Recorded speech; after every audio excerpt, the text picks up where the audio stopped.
Hello friends, मैं doctor नीलम आपका अपने चैनल स्टडी एंड रिसर्च में स्वागत करती हूँ। फ्रेंड्स, आज से हम शुरू करने जा रहे हैं नया प्रैक्टिस सेट। और ये प्रैक्टिस सेट है आपके नेट, जेआरएफ और पीजीटी टीजीटी सभी को ये कंप्लीट करेगा। तो कॉमन स्टडी में लेकर आई हूँ और इस सीरीज में हम जो भी एंशियंट क्वेश्चन है हिस्ट्री के उनको सॉल्व करेंगे। तो ये फर्स्ट वीडियो है और जल्द ही मैं इसे लाइव में भी आपको प्रोवाइड करूंगी। फिलहाल अभी हम ऑफलाइन ही स्टडी करेंगे। तो चलिए देर ना करते हुए स्टडी करते हैं। और इसमें मैंने 30 क्वेश्चन इंक्लूड किए हैं। तो लाइन से आपको वीडियोस मिलेंगे। आज जैसे कि मैंने आपको एंशियंट प्रोवाइड किया है, तो कल हम मेडिवल हिस्ट्री के क्वेश्चंस को सॉल्व करने वाले हैं। और ये क्वेश्चंस सभी पेपर्स के लिए बहुत ही इम्पोर्टेंट है। तो चलिए देर ना करते हुए अपनी स्टडी पे चलते हैं। इस तरह का वीडियो पसंद आता है तो लाइक शेयर सब्सक्राइब करना मत भूलिए। अपने सजेशन जरूर छोड़िए और सब्सक्राइब करने के बाद बेल आइकन की घंटी को जरूर प्रेस कर लीजिए ताकि इस तरह का वीडियो मैं जब भी अपलोड करूं उसका नोटिफिकेशन आसानी से आप तक पहुंच सके। और अब रेगुलर शेड्यूल में कंटिन्यू स्टडी रहेगी, तो जुड़े रहिए स्टडी एंड रिसर्च चैनल से। तो सबसे पहला क्वेश्चन आ जा रहा है, निम्नलिखित में से कौन सी संस्कृति एक प्राक हड़प्पीय संस्कृति नहीं मानी जा सकती? तो कौन ऐसी संस्कृति है जो प्राक हड़प्पीय संस्कृति के अंतर्गत नहीं आती है? तो इसका जो उत्तर होगा वो हो जाएगा छोप संस्कृति। ये प्राक हड़प्पीय संस्कृति के अंतर्गत नहीं आता है। अमीर संस्कृति, सोथी संस्कृति और कोटदीजी संस्कृति ये सभी प्राक हड़प्पीय संस्कृति के अंतर्गत माने जाते हैं। नेक्स्ट क्वेश्चन पर आ जाते हैं। क्वेश्चन नंबर 2, निम्नलिखित कथनों पर विचार कीजिए। और क्या विचार करना है ये हम नीचे देख लेते हैं। उपरोक्त कथन में से कौन से सही है? जो करेक्ट है उसी को हमें चूज करना है।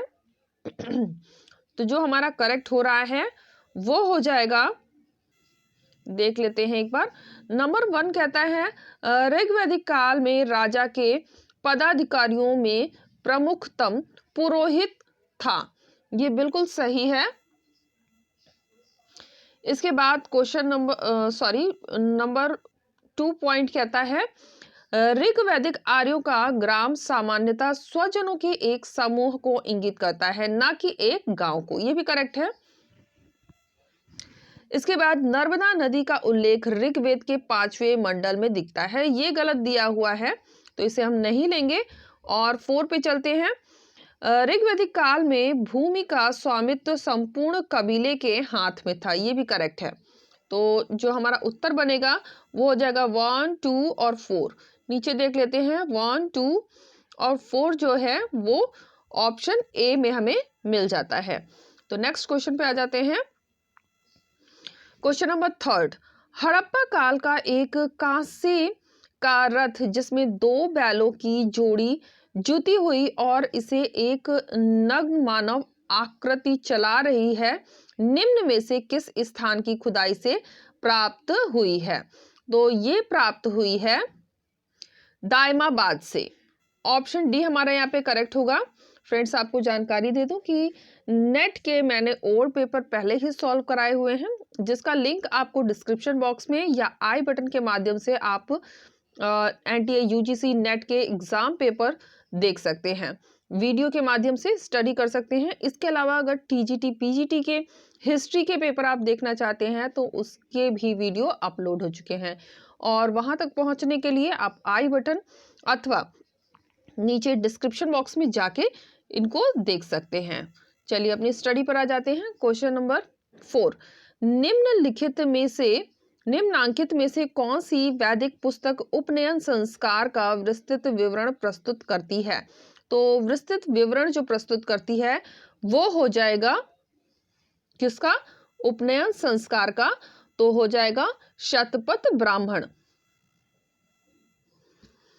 नेक्स्ट क्वेश्चन, संस्कृत और यूरोप की कुछ प्रमुख भाषाओं के बीच निकट सजातीयता का पता लगाने वाला पहला व्यक्ति कौन था? तो वह कौन पहला व्यक्ति था? जिसने संस्कृत और यूरोप की प्रमुख भाषाओं के बीच निकट सजातीयता का पता लगाया था? तो यह था फिलिप्पो ससेटी। और प्रैक्टिस सेट मैंने पहले भी आपको कराए हुए हैं, तो ये डिफरेंट है उससे। आप पहले के प्रैक्टिस सेट भी जाकर देख सकते हैं। तो चलिए स्टडी पर आते हैं। नंबर 6 कहता है संगम युग में संगम शब्द का अर्थ है। तो क्या अर्थ निकलता है संगम शब्द का? तो ये अर्थ निकलता है कवियों की सभा से लिया जाता है।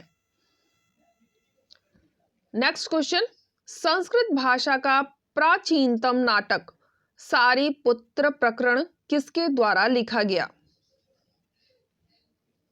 ये लिखा गया है असंगत। ऑप्शन डी हमारा करेक्ट होगा। जैन दर्शन को किस नाम से जाना जाता है?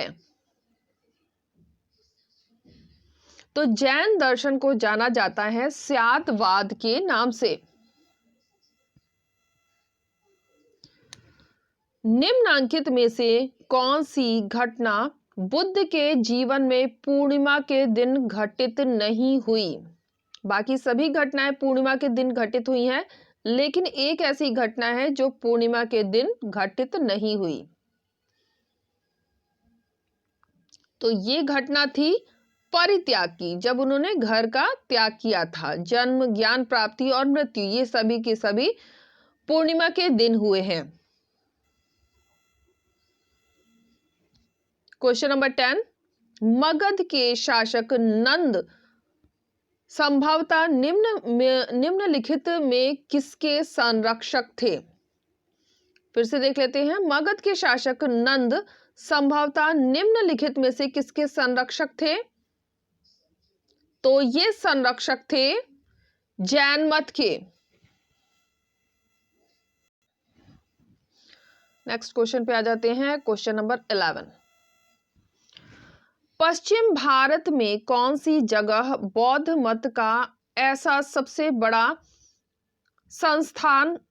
संस्थापना है जिसमें 130 गुफाएं विद्यमान हैं?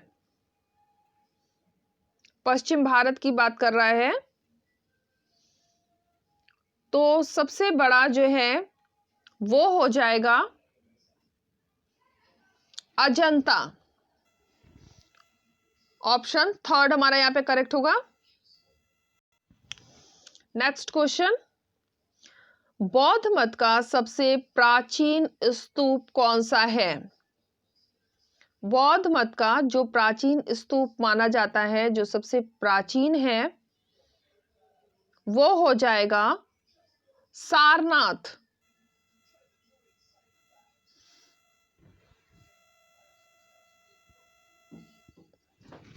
क्वेश्चन नंबर 13, बोध गया में विद्यमान मौलिक पीपल के वृक्ष को किसने नष्ट किया? तो ये वृक्ष नष्ट किया गया था शशांक के द्वारा, राजा शशांक। ऑप्शन थर्ड हमारा होगा। नेक्स्ट क्वेश्चन, भारत आने के लिए सिकंदर ने किस स्थान पर सिंधु को पार किया? भारत आने के लिए सिकंदर ने किस स्थान पर सिंधु नदी को पार किया? तो सिंधु नदी को पार किया था उंद में। ऑप्शन सी हमारा करेक्ट होगा, उंद। नेक्स्ट क्वेश्चन यहां पे सुमेलित करने का है। बौद्ध सम्मेलन दिए गए हैं, स्थान दिए गए हैं। बहुत ही इंपॉर्टेंट क्वेश्चन है, और ऐसे क्वेश्चन अगर आपने ओल्ड पेपर स्टडी किए होंगे नेट के या पीजीटी के, तो इस तरह के क्वेश्चन आए हुए भी हैं। तो सबसे पहला हम देख लेते हैं, प्रथम बौद्ध संगति कहां हुई थी?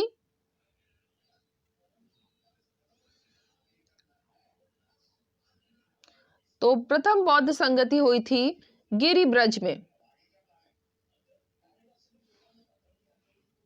गिरिब्रज राजगृह भी कहते हैं। द्वितीय बौद्ध संगति द्वितीय बौद्ध संगति हुई है वैशाली में, तृतीय बौद्ध संगति पाटलिपुत्र में और चतुर्थ कश्मीर में। तो इस तरह से अगर सुमेलित करते हैं तो नीचे हम अपना मैच कर लेते हैं। सबसे पहले हमने बी लिया है, एक ही जगह मिल रहा है, फिर उसके बाद हमने डी लगाया है। ऑप्शन डी हमारे यहाँ पे करेक्ट हो जाएगा। नेक्स्ट क्वेश्चन, निम्नलिखित में से कौन से युग्म सही सुमेलित हैं? तो जो सही सुमेलित है उसी को हमें चूज करना है।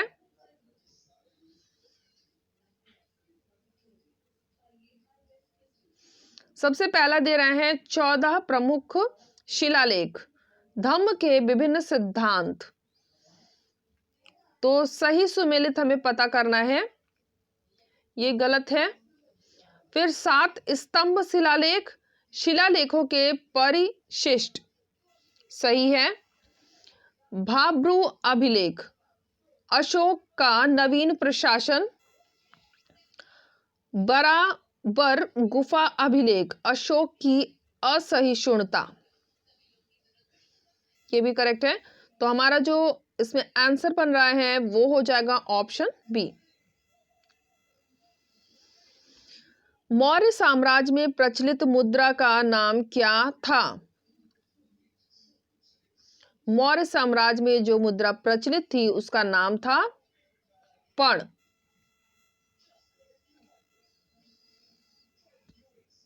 क्वेश्चन नंबर 18, नीचे दिए गए कथन को ध्यान से पढ़ें और फिर उत्तर देना है कि ये स्टेटमेंट किसके द्वारा दी गई है। संप्रभुता सहयोग और सहायता की बदौलत ही अस्तित्व में रह सकती है। एक पहिया स्वयं नहीं चल सकता और उसे उनका परामर्श सुनना चाहिए। यह कथन किसका है? तो ये कथन दिया गया है कौटिल्य के द्वारा। क्वेश्चन नंबर 1919, बिंदुसार का सबसे बड़ा पुत्र कौन था जो तक्षशिला में विद्रोह दबाने में असफल रहा और उसके छोटे भाई अशोक को भी यह जिम्मेदारी देकर वहां भेजा गया? तो इसका जो उत्तर बन रहा है वो हो जाएगा सुसीम। सुसीम हो जाएगा। कब और किसने पहली बार अशोक के अभिलेख को पढ़ा? तो ये तो बहुत आसान है, किसने पढ़ा था? तो सबसे पहले पढ़ा था 1837 में जेम्स प्रिंसेप ने। निम्नलिखित में से किस सम्राट ने पश्चिम एशिया के यूनानी शासक सेल्यूकस निकेटर के साथ वैवाहिक संबंध कायम किया? तो वैवाहिक संबंध स्थापित हुआ था चंद्रगुप्त मौर्य से। ऑप्शन ए हमारे यहां पे करेक्ट होगा। नेक्स्ट क्वेश्चन पे आ जाते हैं। किस बौद्ध भिक्षु के प्रभाव में आकर अशोक बौद्ध धर्म का प्रबल समर्थक हो गया? बौद्ध धर्म को अपना लिया। तो किस बौद्ध भिक्षु के प्रभाव में आया था? तो वह था उपगुप्त। उपगुप्त था।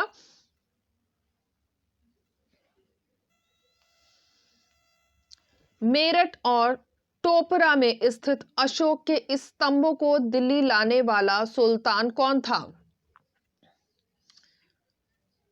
और ये नेट का आया हुआ प्रश्न है। तो वह सुल्तान था फिरोज तुगलक।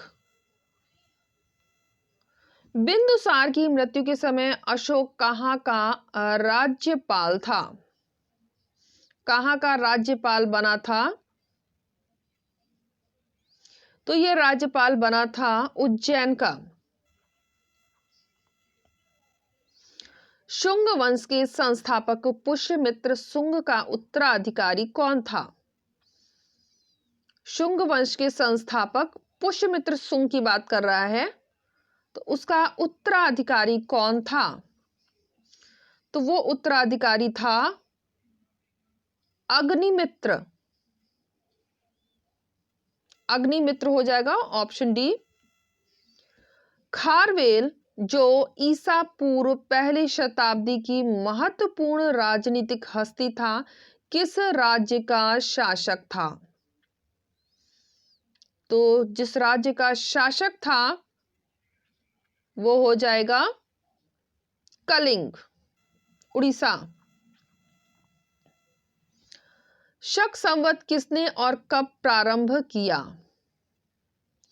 शक संवत की शुरुआत करने वाला था कनिष्क और 78 ईस्वी में प्रारंभ हुआ।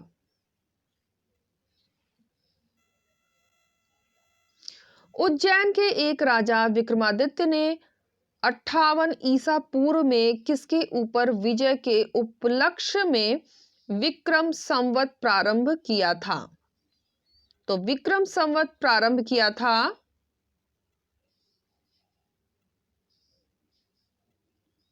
शक। ऑप्शन बी हमारा करेक्ट होगा। भारत में कुषाण मूर्तियां किस संग्रहालय में बड़ी संख्या में उपलब्ध हैं? तो बड़ी संख्या में उपलब्ध हैं मथुरा संग्रहालय में। ऑप्शन सी हमारा करेक्ट होगा। फिर से एक बार रीड कर लेते हैं, बहुत ही इंपॉर्टेंट क्वेश्चन है। भारत में कुषाण मूर्तियां किस संग्रहालय में बड़ी संख्या में उपलब्ध हैं? तो मथुरा संग्रहालय में। 29 हो जाएगा, 29 का सी। नेक्स्ट और ये लास्ट क्वेश्चन है इस वीडियो का, तो ध्यान से देखिए। निम्नलिखित में से किस गुप्तकालीन कृति को कौटिल्य के मौर्यकालीन ग्रंथ अर्थशास्त्र के समतुल्य माना जाता है? किसे समतुल्य माना जाता है? तो जो समतुल्य माना जाता है वो हो जाएगा कमदख का नीतिसार। ऑप्शन ए हमारा यहाँ पे करेक्ट होगा। और एक क्वेश्चन मैं आपके लिए अभी छोड़ रही हूं और यहीं से हम अगले वीडियो में स्टार्ट करेंगे। प्राचीन भारत के विधि निर्माता का सही कालक्रम क्या है? तो इसे हमें क्रम में व्यवस्थित करना है। तो अगले वीडियो में हम इसी क्वेश्चन से स्टार्ट करने वाले हैं और इसका उत्तर आप कमेंट बॉक्स में कमेंट करके दे सकते हैं। तो उम्मीद है आपको वीडियो पसंद आया होगा। वीडियो पसंद आता है तो लाइक शेयर सब्सक्राइब करें। सब्सक्राइब करने के बाद बेल आइकन की घंटी को जरूर प्रेस कर लें ताकि इस तरह का वीडियो मैं जब भी अपलोड करूं उसका नोटिफिकेशन आसानी से मिल सके। तो ओके फ्रेंड्स, नेक्स्ट वीडियो में मिलते हैं। Take care and bye bye.